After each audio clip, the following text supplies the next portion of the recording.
2, 1. Hello YouTube, this is Psychoculture's Anarchy with a movie review for you, bringing to you the second part of what should have been the Hunger Games trilogy, not the fucking four-parter that they're doing. I'll get to that in the next review.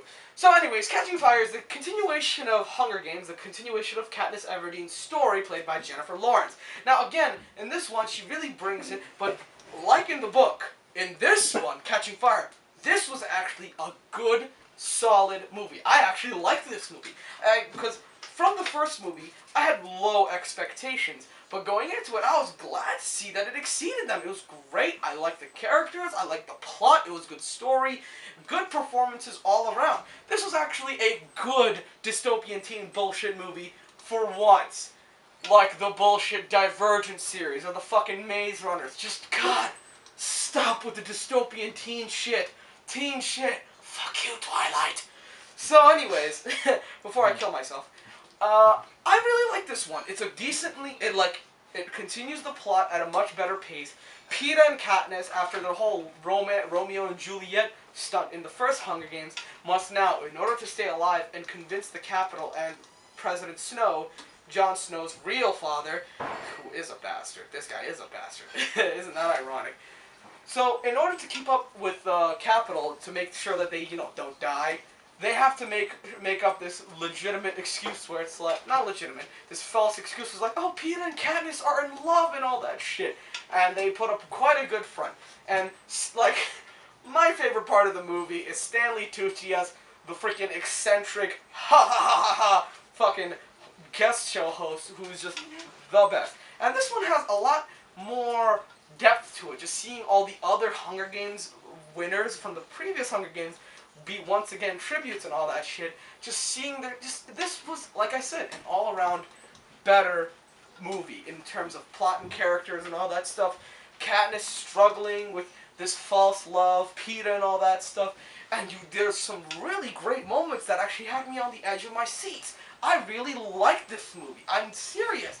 And this movie introduced this smart-ass fucker named Finnick from, he was basically saying the Aqualad of Hunger Games, where there was no Aquaman because he's still a boy. It would have been funny if they cast the guy who played Finnick in an Aquaman movie and they're like, Aqualad to the rescue! Da, da, da, da. So yes, this movie was all around better. The tributes were more interesting.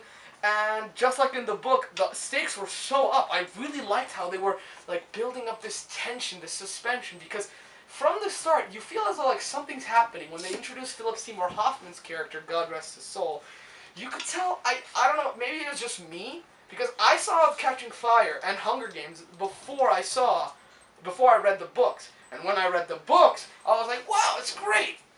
So, King, are you okay? We accidentally locked King out.